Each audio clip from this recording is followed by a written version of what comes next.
Could holy ground or sacred spaces be a solution to the housing affordability problem in the state? You are listening to Engage on Central Florida Public Media. I'm Sharon Stone. Coming up, we sit down with the leaders of our local public media stations to learn what's really on the line with the large, looming funding cuts and how it could harm our communities. But first, Florida's new Yes in God's Backyard law puts faith in religious institutions to help ease the state's affordable housing crisis.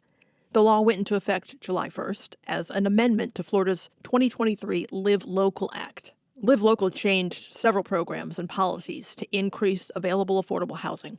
It includes funding for construction, an override of zoning rules to allow more building, and tax breaks as incentives for developers to make more homes accessible to working families. The law also allows communities to opt out of the Live Local tax incentives, and many have in Central Florida. Seminole, Orange, and Lake counties are not participating, citing concerns over the effectiveness of the program. Under the Yes in God's Backyard provision, churches and religious institutions can build affordable housing on their land they own, even if it means ignoring local zoning regulations. Yes in God's Backyard got unanimous support in the State House. Orlando Area Representative Ana Escamani joins Engage now to explain why she voted in favor of it and whether this policy could actually make a dent in the problem. I think overall, there's a serious commitment from every member of government that we have an affordable housing crisis. Of course, there's different approaches to solving this crisis, but the one line of shared thought is that we need more supply. We need to build more housing options that are attainable and that are in areas that are accessible. And so the notion to make it easier to build on properties owned by faith institutions is just one piece of this larger puzzle, but it's one that universally we all agree can add some more supply to what is a marketplace that is really struggling to keep up with demand. And just looking broadly at this law, it sounds like a win, building more affordable housing. Do you think this is like a meaningful step in addressing Central Florida's affordable housing crisis? That's a great question. I think it's a piece of the puzzle, but honestly, we're going to need a lot more collaborative efforts. At the end of the day, this is going to help add several units into the marketplace. But if we're going to address the crisis that we have, we need to build thousands of new units. And so it's a step in the right direction. It's important, as I know there's many faith leaders who have expressed interest in building affordable housing, but don't know where to start. So I think this will help provide some guidelines for a pathway forward. But ultimately, we have to look at more motel, hotel conversions to housing. We have to look at community infill.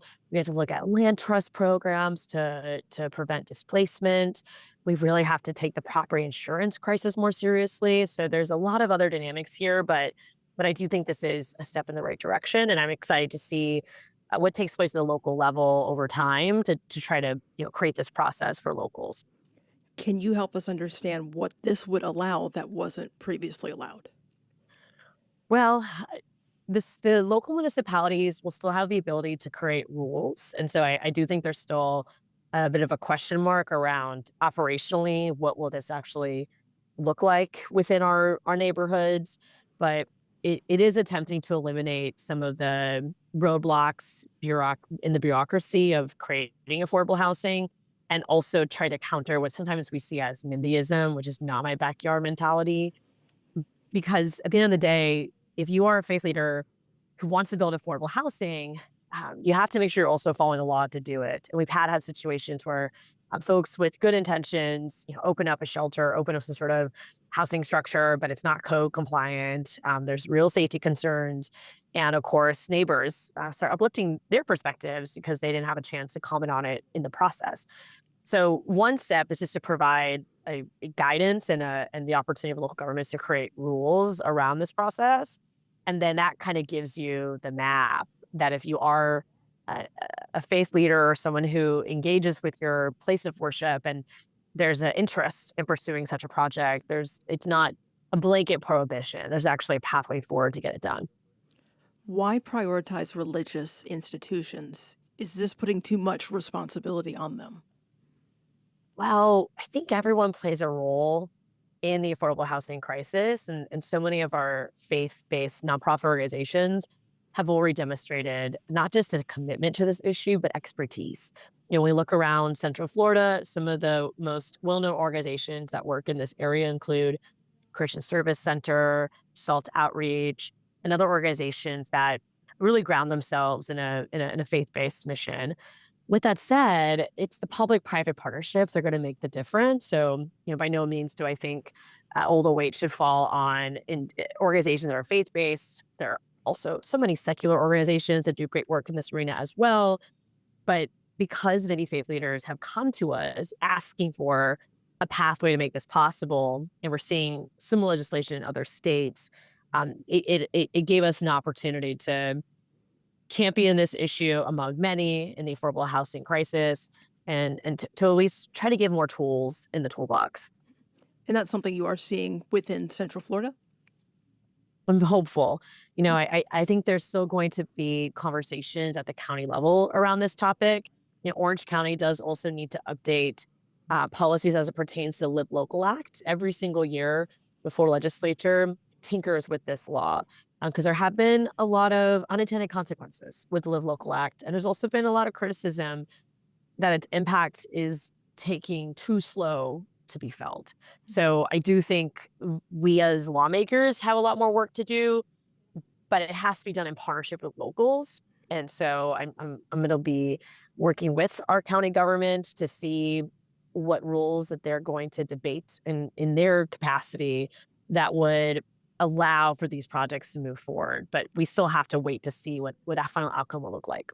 And do you have concerns that this could be misused? There's always the concern that any new law policy can be misused. And this is why enforcement compliance is going to be so important. At the end of the day, any law that Florida creates is only as good as it's enforced. And just to wrap up, what are your ideal next steps here?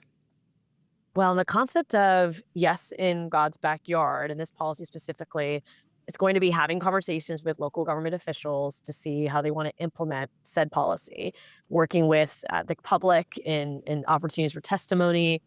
At the end of the day, you also want to be thoughtful to housing projects that don't fit the characteristics of a neighborhood. So you need to give space for locals to also have these conversations for it to be as collaborative as possible. We need more affordable housing, but I always believe that it can be done with community buy-in. If you're intentional, if you're communicative, and you create opportunities for that type of civic engagement.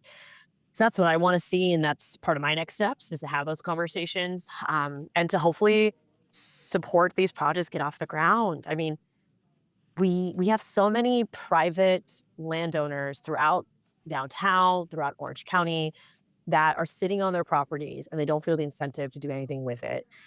When we have faith leaders who have properties that see an incentive to do something, my motivation is to support them in that effort because we desperately need more housing stock. And anyone who has concerns about the population of our unsheltered team members should play a part in these solutions because it is going to take all of us working together to address this crisis. Democratic State Representative Anna Eskamani is a member of the Florida House representing the Orlando area. Let's move from the State House to the street level. As executive director of the Christian Service Center for the Homeless, Eric Gray works with struggling families in Central Florida to prevent homelessness and combat poverty. He's also a member of the Orange County Planning and Zoning Commission. He joins Engage now to share why he says yes in God's backyard is a positive development, but he remains a bit skeptical. Anything we can do to address affordable housing is always going to be welcome 7 days a week and twice on Sundays. It's always important to address. Flip side, why are you skeptical? I think I'm skeptical of just about everything happening in Tallahassee nowadays. I think that the motivations are hard to follow. And while we have a lot of really smart people that are very well dedicated on both sides of the aisle, there just always seems to be some question of the motives. And I've always been a little bit skeptical since last year's Live Local Act was passed because it seemed to want to put more emphasis on building housing that was affordable for families that are making more than the area median income as opposed to less. And that has really proven to be true. And this is really an amendment to the Live Local Act. So it gives me a little bit of pause just because I'm a little skeptical of that specific act. Can you connect the dots there? How is the Live Local Act relevant to the Yes in God's Backyard law? Sure. So specifically, this is actually an amendment to the Live Local Act statute. And when this is passed down to the counties, like it has been here in Orange County, it is requiring the individual counties to make updates and recommendations to the Board of County Commissioners in all 67 counties. They've done that here in Orange County, and the recommendations are going in front of the Board of County Commissioners in their next meeting. And the Live Local Act provisions that are updated are going in front of the county commissioners for approval, but the Yes in God's Backyard specific amendments are not yet going for approval because I think the county attorney and the planning and zoning division are still reviewing how much of this they're really required to implement because it does run in conflict a little bit with some existing county provisions. Are you aware of any projects in our area where these religious institutions are interested in building affordable housing? No, I've never heard a church, directly talk about it. I know there are a number of faith-based nonprofits that have expressed a lot of interest in trying to help with the housing crisis. I imagine that this is something that a lot of churches will at least investigate. I think that not every church, churches that lease their property or are, operating at high school or middle school, they wouldn't be eligible for this. Some churches that are in downtown areas that are pretty closely tied into the downtown community, they're not going to have extra land to do this. And the provision also requires that the development of housing be on the same properties where the house of worship is. Mm-hmm. So this is limited, but I think some churches in the area own enough land on their existing property that it might be worth investigating. And I want to point out that you're not just speaking to me as an advocate for homeless people, someone who works with the homeless population. You're also involved in land use decisions on Orange County Zoning Commission. What's your reaction to a law that bypasses zoning laws? Yeah, that's where I get the most hesitancy is I think anytime you pull away local control, it always makes me a little bit nervous. We have an incredibly well-educated, very experienced planning and zoning division here in Orange County, and we just passed the first countywide form-based zoning provisions in the country. Out of 3,000 counties, Orange County is the first. And that won't mean anything to anybody, the difference between Euclidean zoning and form-based zoning. The issue is it's more advanced. It's just more modern. It's what most places should be doing. It's the kind of thing that we've adopted for communities like Celebration and Baldwin Park and Avalon Park. And that's the kind of long-term growth the community needs to be seeing. When you see the state step in and say, hey, we're going to adjust this and adjust that, it's not necessarily a bad thing, but it makes you want to be a little bit cautious about how is this going to affect our ability to control things at the local level. Are there or what zoning laws are on the books that are so burdensome that they need to be bypassed? I don't know that there are any zoning laws on the books. I think the challenge with Orange County specifically is that we are growing so rapidly and we're having to adjust to our future. We have a lot of real positive developments going on as it relates to planning and zoning, but we still have a ways to catch up. I think we need to catch up a little bit in our permitting. We have the lag process of getting things permitted, jobs permitted here, and not just in Orange County, but in all the Central Florida counties. We hear a lot of feedback from local developers on the small scale and large scale that the permitting process just takes too long, it's too burdensome, and I tend to agree with that. I really wanted to talk to you about this because you have such a unique perspective with these dual lenses. I want to know, based on your experience, are churches, regardless of the good intent, are they the right agencies to develop property and housing? I'd have to think about that a little bit more, but I don't think there's anything wrong with it. I don't think they're any better or worse than any other entity in the community. And if anything, churches are typically a product of the neighborhood they are in more than just about anything else. Most members of most churches live within 2 or 3 miles of the church. And certainly there are exceptions to that. But churches are usually very in tune with the community immediately adjacent to them. And if they understand the needs, they probably understand it in a way that most other organizations don't. The schools and the fire department and the churches, they understand their neighborhoods better than anybody. They could literally walk through their neighborhoods, blindfolded and know exactly what they're going and who they're going to talk to because they really have a deep and understanding appreciation of every single home in the area surrounding them. What do you see at the Christian Service Center for the Homeless that demonstrates the need for affordable housing now? Homelessness is a massive epidemic. It's a domestic refugee crisis beyond anything any of us have seen in our lifetime. On a small scale, I'm signing checks every day, Monday through Friday, without exception, for families with children, for elderly adults, and for veterans, and for everything else you can think of. I'm signing checks to put people into an apartment or to put them on a plane, a train, or a bus to send them to live with family out of state who are willing to take them in, even if it's to sleep on a couch. This is a difficult market for anybody to afford right now. And it's difficult because we have overall depressed wages as a community, and we have overall higher cost of rent. And those two things happening at the same time make this a really challenging place for people to find and maintain an apartment. We sent a family of 6 that had come into our facility 2 weeks ago. They came in and we were able to get them in an apartment the next day. And that was really very fulfilling. We were able to put them in a hotel that night and an apartment the next day. That doesn't always happen. And too many times I'm having to look mothers with children and mothers and fathers with children in the eye and say, I don't have anywhere to send you right now. I don't have any place I can put you. I don't have any solutions for you, but please come back tomorrow and we'll keep working on this. And we have the resources to manage the problem. We just need help making the problem smaller, because right now there are more people falling into homelessness than I'm able to get out of homelessness. And we just need to switch. We just need to reverse that trend a little bit, because right now it feels like I'm pushing back on the ocean. Eric Gray is Executive Director of the Christian Service Center for Central Florida. So how do you feel about your neighborhood church or religious institution building affordable housing? Email us at engage@cfpublic.org or send a talkback on the free Central Florida Public Media app or text 833-793-9633.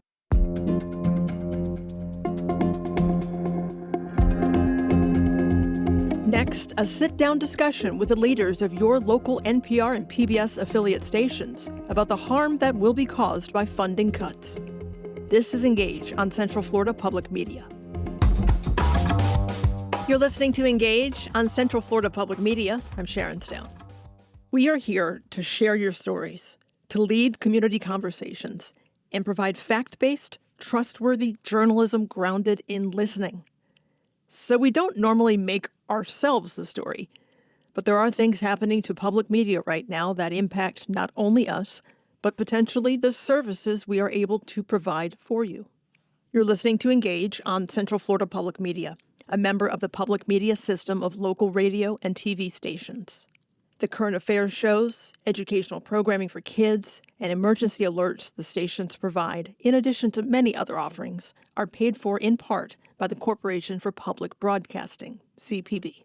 The current affairs shows, educational programming for kids, and emergency alerts the stations provide, in addition to many other offerings, are paid for in part by the Corporation for Public Broadcasting. CPB was created by Congress to shield stations from political influence and distribute federal funds to make sure every person has free access to public media. That funding is at risk. Congress is considering taking back CPB funding that was previously approved, and locally, Governor Ron DeSantis last week line item vetoed community service grants for public media stations. We're joined in studio now by 2 people in charge of managing 2 of our local public media outlets. Jennifer Cook, the Executive Director at WUCF, the PBS station serving Central Florida. Judith Smelser is President and General Manager of Central Florida Public Media. Thank you both for spending some time with me today. I'm really happy to be here, Sharon. Thanks for having me. Let me start with this. Let's start with the space that your stations fill in this community. Judith, let's start with you. What does Central Florida Public Media provide that other news stations, that other radio stations don't? Well, Central Florida Public Media is the only nonprofit news organization serving the 9 counties in Central Florida. And a lot of people don't realize that, but it's a responsibility that we take very seriously. We are here to provide, as you said, free access to trustworthy independent journalism. We're here to empower people to make good decisions about their own lives and about the direction of our communities. We're here to connect our region. We're here to connect people with each other through conversations that are rooted in fact, but that also help us understand our shared human experience. That's what we're here to do in this community. And what makes us unique, one of the things that makes us unique is that all of this is available without paywalls, without subscription fees. All of it is available to anyone, no matter their ability to pay. Another thing I think that makes us unique is that almost to a person, every journalist I've ever met thinks that they're in it for public service. That's not always the case for the organization that runs the news outlet. And I think something that makes us unique is that our mission is what I just said. Our mission is to empower our community, not to make money, not to make a profit for shareholders, but to empower individuals and to uplift our community. You truly believe this is a public service? Absolutely, 100%. That's the only reason that we're here. We're primarily supported by the community, and so we're therefore primarily responsible to the community. That's another thing that makes our organizations unique, is that our motivation comes from our mission, because people give to support our mission. So yes, 100% this is a public service. Jen, what does WUCF provide that I can't get on another media platform? I think when people think of WCF, the first thing that comes to mind is the PBS programming that we offer from National. So shows like Masterpiece, Finding Your Roots, Antiques Roadshow.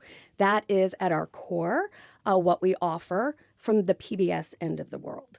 But we are so much more than just that TV stream. For us at WCF, our priority is education. So we do a lot of work in the 3-year-old to 8-year-old space, making sure kids are ready for kindergarten, making sure kids know how to read by 3rd grade. We have a lot of resources. We work with all of our 9 county school districts and really work to engage with the families of those children to make sure that whatever learning resources they need, that they can have based on our very popular PBS Kids content that people have grown up with and have loved for generations. And the beautiful part, much like Judith was saying, is that all of this is free. We don't charge for the resources. We don't charge when we go to community events and bring out characters. We're really hoping to give these families a free, accessible experience to have fun and learn at the same time. So all of our events have some sort of key learning component. So that's a big piece of our focus at WCF. We also produce local content. We don't necessarily get in the news realm. We do a public affairs show that also airs here. But we do Florida Road Trip, which is really a look at the history of the state that we all call home, and to give you some ideas of, an adventure you may want to take for a weekend to explore this beautiful state that we live in. So we're really about telling those stories that make Florida what it is and be proud of where we are. If I can just jump in. I mean, I think what Jen said that I want to pick up on is the fact that just like WUCF is more than PBS, Central Florida Public Media is more than NPR. And I think that's a common misperception. I know I run into this, Jen, a lot in our community when I go out and talk to people. People think that I work for NPR. Correct. People think that I report to NPR in some way. And I think it's really important for people to understand, even in our own audiences, there's this misperception. It's really important for people to understand that we are independent nonprofit organizations, and we are local organizations, and we are locally controlled and locally operated. So all the decisions about what you hear coming out of your radio on Central Florida Public Media, or what you hear on a podcast, or what you read on our website, all of those decisions are made right here where we're sitting at Central Florida Public Media in Orlando on East Colonial Drive, not in D.C. or somewhere else. And so we're here, again, to serve our community, but we're also run by your neighbors, people in our community. And I think that's such a good point, because when we go to events, and I know you guys do a bunch of events all across Central Florida, there is no other media that is going to come to a jazz festival in New Smyrna Beach and be handing out important community, information, conversations, activities for kids. People are so surprised when we say, oh, we're from WCF, your PBS station. And oh my gosh, PBS is here? It's like, yes, we are in your community. We are part of your community. It's very clear to me that you both are passionate about the mission. You are facing some serious challenges right now, and I'd love to break those down. We're going to talk about state and federal funding for public media. Governor DeSantis line item vetoed community service grants for public media stations for fiscal year 2026, just started at the beginning of this month. How much money are you losing from the state, Judith? $100,000. Jen? $370,000. That is just one component of what you all are facing. Correct. The Corporation for Public Broadcasting is a nonprofit created by Congress to give money to public media stations, as I mentioned.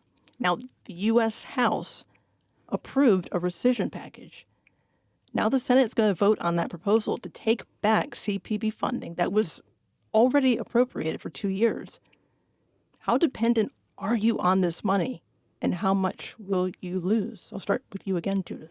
If this rescission package goes through, we would lose $600,000 over 2 years. So the money that's been previously appropriated for fiscal 26 and 27 for us is equivalent to about $300,000 a year. So that's how much we would lose. That makes up about 8 to 9% of our budget. But I think what's important for folks to understand is that we use every percent of our budget. So taking any percent out is going to be a hit. It's going to be something that we can't just absorb without cutting services. And I imagine you're in the same boat. Very much so. So just federal funding, get about $1.5 million a year. Plus, we were a Ready to Learn grant recipient. So Ready to Learn money was also cut previous to the rescission package. So that money was already gone. So now the federal funding at stake is about 1.5.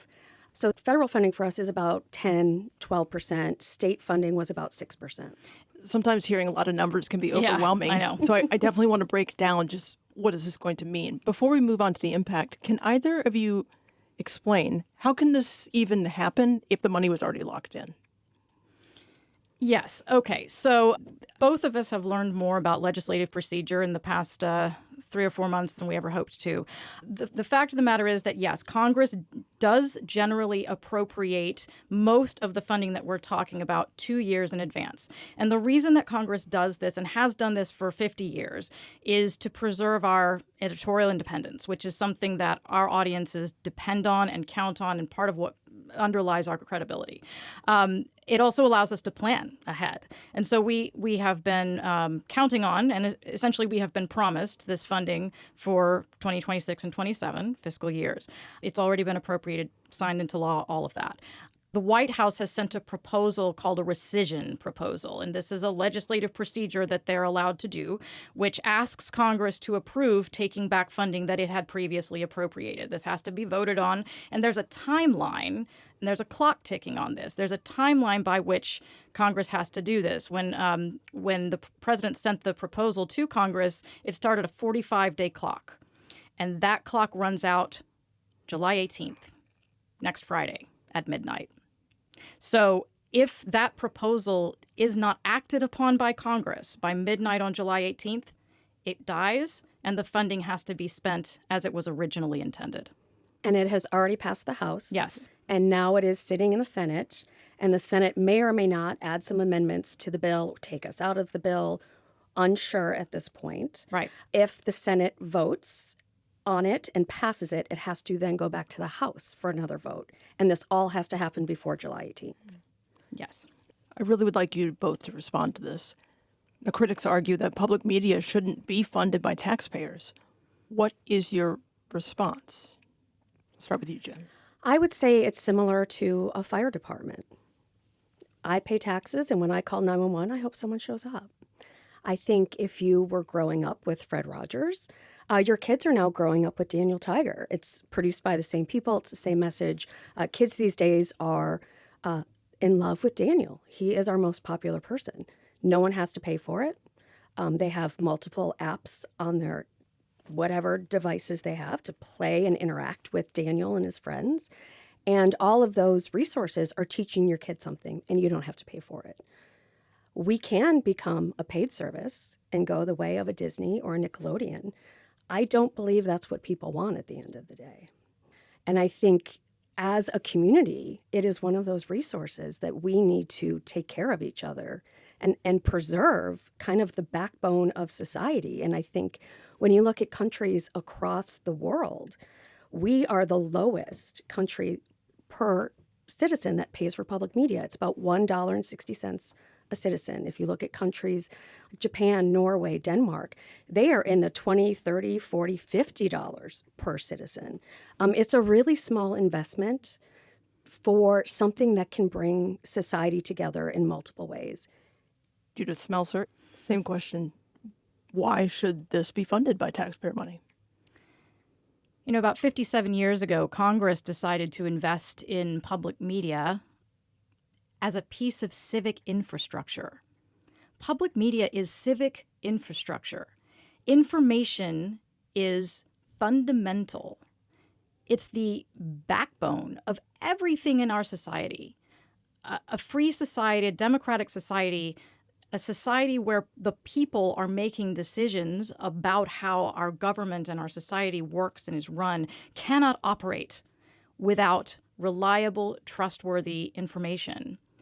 And your access to that information, Congress recognized in 1967, should not rely on your income level, should not rely on your ability to pay for a Nickelodeon, should not rely on your ability even to buy a newspaper.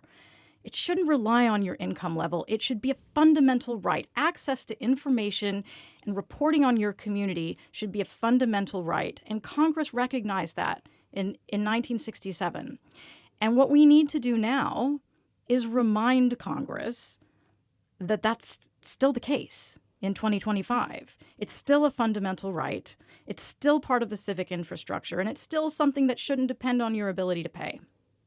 Can you think of any consequences that you can see in the future that maybe the average person might not realize right now?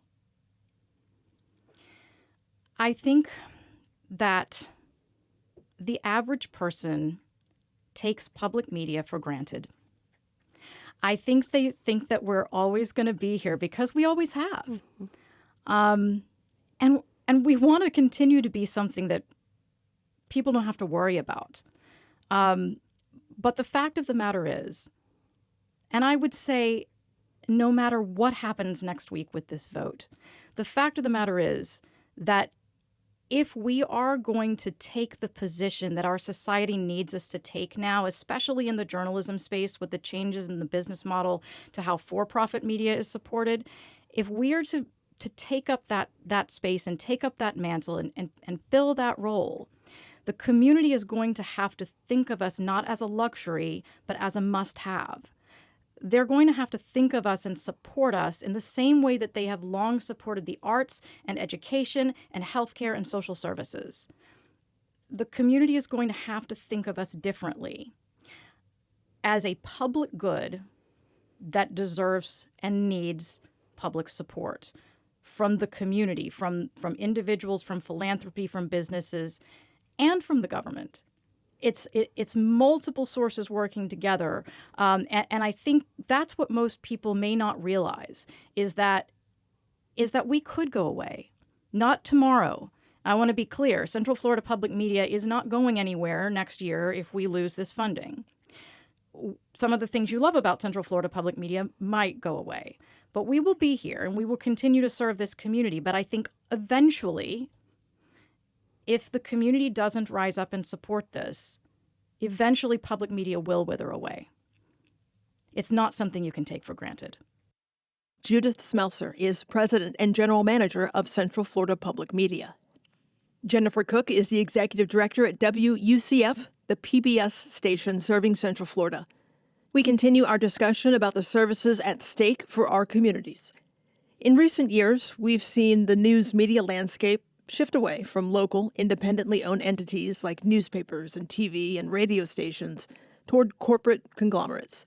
While the internet was able to broaden the spectrum of news outlets available to the public, corporate consolidation reduced the number of sources of independent news gathering. The gap is frequently filled by public broadcasters. William Canale, an associate professor at UCF's Nicholson School of Communication and Media, joins Engage to talk about the evolution and role of public media in America. Here he is describing the space held by public broadcasters in 2025. What we really have to think about is what are those core values that are being provided through this service and to whom?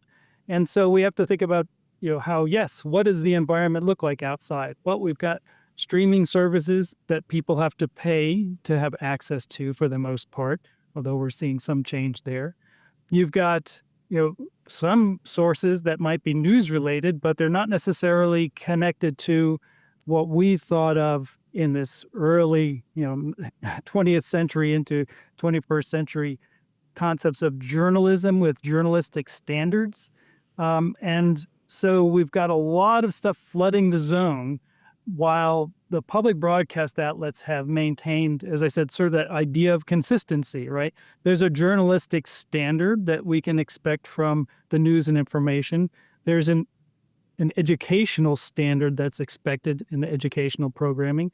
And it's something that is and has been available across what we call the digital divide. That is, to people who have not necessarily had the ability to afford all of the different new outlets that might be available to them. So there is still a great deal of value. In fact, if you look at the most recent challenge, the FCC's funding of providing broadband and providing services across lots of different communities that weren't being served by our traditional now, broad media spectrum, they have been, supported in terms of allocating funding to make that more viable for a lot of communities. And that really just suggests that there are many communities out there that still didn't have access to the many things that we think of as, oh, well, all of this stuff is still available. You can get it on the internet, or you can get a streaming service, or there are many people who still don't have access to those sources. So this is a real vital service in that respect, just by itself. I wanted to ask you if there's any evidence or explanation as to why public media ranks as one of the more trusted news sources. And I'm wondering if it has to do with those standards you were talking about. Yeah, I think that based on the different surveys I've seen, people are still trusting organizations that provide them with information that aligns with their general values and interests, but also that they perceive as being transparent and having journalistic standards. Now, we don't know how the public is interpreting that, but when they view it as a source that doesn't have journalistic standards, they are less trusting of them. Now, we can get into discussions about the idea of news literacy and people's ability to recognize when sources have those standards, or the information's coming from sources that have those standards. But it really is still part of that core understanding of what, or expectation of what news should be providing. And I think that some of it ties back to the recognition that in the 1970s, the Society of Professional Journalists established a code of ethics for journalism that has become ingrained in what we think of as certainly all of the work that's being done in a public media environment, and in our major traditional news sources. But we don't really know the extent to which those ideas and ethical guidelines are being upheld by people who are part of our news influencer scene now, that is perhaps considered, news sources that should really just take the place of public media. So I do think that there is still some question about trust from some of those news sources, and part of it is connected to this idea of standards and ethical standards that we expect from public media. If public media shrinks or disappears, can you speak to what would be lost, or maybe what will be lost that we might even not notice immediately? I think that we're going to lose on a number of different levels, and just your average person may not necessarily notice it, right? We do have people who are in our communities who don't take advantage of the public media outlets that are available to them. So those folks may be just not really perceiving a huge difference until much down the line, when important events happen within their communities and they don't know about them in advance, or they can't anticipate them because nobody was following up on those stories. So there is a part of it where there are people who are not going to know until something bad happens. And then there will be people who will know right away, because they're going to have to fill that gap some way. And the gap could be for people who are using public TV for really solid educational shows for their children. It could be people who are using public broadcasting for the news and information that has, insightful discussions about topics that are really challenging. and they just won't have them available as easily as they had before, and they certainly won't have them as easily for free. And so that's going to leave a hole in a lot of people's lives, people who care about that information and educational content. When we're talking about the threats to funding public media, I'm curious if you've ever seen anything like this happen before. I have not. It's quite certain. Public media have been challenged a number of times over the last, 50 years. There's sort of always the threat that the fundings will be cut, and we haven't seen people go very far in terms of cutting those funds. There have been some times when they've trimmed the budget back, and there have been complaints about certain aspects of the media that's being put out. But by and large, the industry's been able to move forward and still manage to do great work. Now, when we have this double effort to remove funding for these broadcast and media outlets for the state level and for the federal level, I would say that's unprecedented for this industry. One of the things that I do like to point out that I think the critics don't quite understand is the focus on funding and how they think the funding is coming from the government and going directly to a couple of organizations that provide content. And then that content is then just distributed. And that's a real misunderstanding of how the funding operates, or a willful ignorance about how the funding operates. This money was intended to go to the Corporation for Public Broadcasting and then to be distributed to communities all across the United States for the purpose of giving the communities the opportunity to help build something that will be serving their population the best. And sometimes they choose that funding to, pay for some programming, whether it's from National Public Radio or from PBS or other sources. And sometimes what they're doing is just using it to, keep the broadcast outlet functioning. And then they use money that's donated by the public in order to purchase programming that will be provided to them through their service. So it's, this misunderstanding is prevalent around the United States. And it was intended to separate this outlet from the government.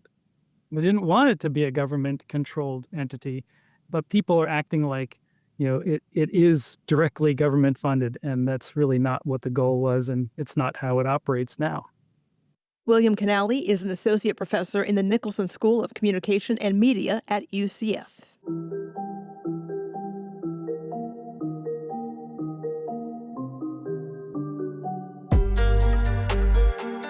Coming up, an iconic Central Florida landmark reopens today. We take a peek inside the Mary McLeod Bethune Home. That's a tribute to her legacy of educating and empowering students of color at the HBCU. This is Engage on Central Florida Public Media. You're listening to Engage on Central Florida Public Media. I'm Sharon Stone. In 1904, Mary McLeod Bethune created the Daytona Educational and Industrial Training School for Negro girls. McLeod Bethune put together desks from scrap wood. She raised funds for the school by selling ice cream and sweet potato pies to local laborers. In its first year, the school enrolled 6 students and charged 50 cents for tuition. 2 years later, the school had 250 students. The campus was growing, and in 1913, McLeod Bethune moved into a spacious 2-story arts and crafts home on the school grounds, a house she called home until her death in 1955. The house, which became known as the Mary McLeod Bethune Home, became a nexus of activity with academics, politicians, writers, and artists using the space to share ideas and establish networks across communities. In 1974, the home was designated a United States National Historic Landmark, preserving the legacy of Mary McLeod Bethune and serving as a record of her life and contributions to education and civil rights. Today, the house is being reopened for tours after a 2.5-year renovation. It coincides with the celebration of Mary McLeod Bethune's 150th birthday. Tasha Lucas Yeomans is the dean of the Bethune-Cookman University's Carl S. Swisher Memorial Library. We spoke with her about the reopening of the home. She called it a retreat. And while it may appear to be a modest home to us, when it was built, it was actually considered a model home. It was built in 1905 by an African-American architect. His name was A.B. Raddick. And not only did he build model homes for the African-American community, but he also built model homes for many white people on the beach side. And so this home was purchased for Dr. Bethune in 1913 by Mr. James Norris Gamble, the chemist who devised Ivory soap, and by Mr. Thomas White of the White sewing machine. And so those two historic figures also make this home significant to the life of Dr. Bethune. So it's more than a building. Talk about its legacy, both on the Bethune-Cookman University campus and in the larger Daytona Beach community. Absolutely. It is certainly more than a building. Dr. Bethune, I believe it was in 1953, she declared this home as a foundation. And so it was always her intention at that point forward for people to come into her home to be able to study her life's work and to revisit her legacy, to find out how she lived every day, the people that she interacted with. And so it has been one of the most prominent places to visit on our campus. If you visit the home, we have worked really hard to restore it as it was when she lived there. So you're able to see exactly how it was when she was there. You get to see some of the famous people that she interacted with. So you'll see the Rockefellers, you'll see the Roosevelts, you'll see Madam Pandit, you'll see Langston Hughes, Madam C.J. Walton, anybody that was anybody during that time. You will see pictures of them, photographs of them on her wall. Many of those photographs are autographed directly to her. And so it really kind of gives a greater symbol of who she was connected to and why she was connected to those people and the impact that they had, not just on her life, but also on the local community and Bethune-Cookman.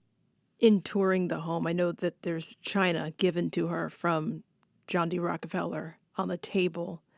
Are there any artifacts in the home that really stand out to you? As for me, the china. So she has a china gifted to her from the Roosevelts and from the Rockefellers. There's also a very beautiful punch bowl that was gifted to her from the local King family. They owned the local Coca-Cola manufacturer during that time. And so that's one of the special pieces for me. But aside from that, I'll have to go back to that sunroom area. That's where you really get a sense of how wide her reach was in this country and abroad. The sunroom is just filled with pictures. And so you really get an understanding of how she was able to be successful during that time, but also the people that she was connected to. We've worked really hard to make sure that the home, again, is back the way that it was. Most people come in and they think that we have period pieces, right? But they're not. This is her actual furniture. Some of it has been reupholstered. Some of it has been, damaged over the years, but we've restored it. And so just know that when you walk in her home, the things that are prevalent there, the artifacts, the furniture, all of those things are things that she actually owned. So this has been closed for renovations for, 2.5 years? Can you just talk about the upgrades? When we decided to do this several years ago, I think it was just after the pandemic, the home had started to kind of deteriorate quite a bit, especially the floors. We could see that they were sinking in certain places. And so what we quickly realized is that the pillars underneath the home had really, really started to decay. And we needed to stabilize the home first. And so as you can imagine, a home built in 1905, home that's on a historic registry, that takes some time to do. You have to get a lot of approvals to make sure that it's restored properly. And it also took us some time to find the right architect, engineers, contractors, et cetera, to do this important work. And so that's why it took quite a while. Of course, it's not like a restoration that you would do with your own home. Because of its historic status, we had to make sure that certain things had to be done. And so the first stage of it was selective demolition. And so we were able to take out some of the walls just to kind of see what was going on, where some of the decay was coming from. And then from there, phase 2 was to stabilize the home. And so I believe it's about 46 pillars that hold the home up had to be rebuilt, and that it was able to stabilize the home. And then phase 3 was, the replacing the roof, the doors, the windows, and things like that. And so, again, all of those things took a lot of time to make sure that we did it correctly, but we are extremely happy with the results. Tasha Lucas Yeomans is the Chief Librarian and the Dean of the Carl S. Swisher Memorial Library at Bethune-Cookman University.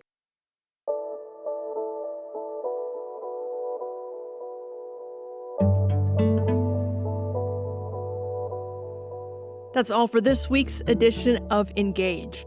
All of our shows are available on demand at cfpublic.org. I'm Sharon Stone. Thank you for joining us. All Things Considered is coming up following NPR News.